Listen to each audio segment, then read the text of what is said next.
ആലപ്പുഴ കൈതവന junction വഴിയുള്ള യാത്ര ഇനി മുതൽ അപകടരഹിതമാകും. വാഹന ഗതാഗതം സുഗമമാക്കാൻ ജംഗ്ഷനിൽ സിഗ്നൽ ലൈറ്റ് സ്ഥാപിച്ചതോടെയാണ് ഇവിടം അപകടങ്ങൾ നടക്കാനുള്ള സാധ്യതകൾ ഇല്ലാതാകുന്നത്. ആലപ്പുഴ കൈതവന ജംഗ്ഷൻ വഴിയുള്ള യാത്ര ഇനി മുതൽ അപകടരഹിതമാകും. വാഹന ഗതാഗതം സുഗമമാക്കാനും യാത്രയിൽ അപകടങ്ങൾ ഗണ്യമായി കുറയ്ക്കുവാനും ജംഗ്ഷനിൽ സിഗ്നൽ ലൈറ്റുകൾ സ്ഥാപിച്ചിട്ടുണ്ട്. ഏറെ തിരക്കുള്ള ആലപ്പുഴ ചങ്ങനാശ്ശേരി റോഡിന്റെയും ദേശീയപാത 66 സമാന്തരമായുള്ള പഴയനടക്കാവ് ആലപ്പുഴ KSRTC സ്റ്റാൻഡ് റോഡിന്റെയും സംഗമസ്ഥാനമായ കളർകോട് ചങ്ങനാശ്ശേരി മുക്കിന് കിഴക്ക് കൈതവന ജംഗ്ഷനിലാണ് സിഗ്നൽ ലൈറ്റുകൾ മിഴി തുറന്നത്.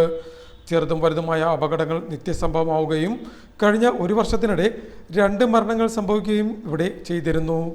മാസങ്ങൾക്കുള്ളിൽ ആലപ്പുഴ ചങ്ങനാശ്ശേരി റോഡിന്റെ പുനർനിർമ്മാണം പൂർത്തിയാകുന്നതോടെ വാഹനത്തിരക്ക് 10 മടങ്ങായി വർദ്ധിക്കുമ്പോൾ ജംഗ്ഷൻ അപകടക്കണിയായി മാറാനുള്ള സാധ്യത ഏറെയാണ്. ഇത് മുൻകൂട്ടി കണ്ടുകൊണ്ടാണ് ജംഗ്ഷൻ അപകടരഹിതമാക്കാൻ ആവശ്യമായ നടപടി സ്വീകരിക്കണമെന്ന് കാട്ടി H. സലാം MLA പൊതുമരാമത്ത് വകുപ്പ് മന്ത്രി PA മുഹമ്മദ് റിയാസിന് കത്ത് നൽകിയത്. തുടർന്ന് പൊതുമരാമത്ത് വകുപ്പ് 16 ലക്ഷം രൂപ സിഗ്നൽ ലൈറ്റ് സ്ഥാപിക്കാൻ അനുവദിച്ചു. കേരള സ്റ്റേറ്റ് ട്രാൻസ്പോർട്ട് പ്രോജക്ട് KSTPയുടെ മേൽനോട്ടത്തിൽ സർക്കാരിന്റെ നോഡൽ ഏജൻസിയായ കെൽട്രോൺ സിഗ്നൽ ലൈറ്റിന്റെ പണി പൂർത്തിയാക്കി.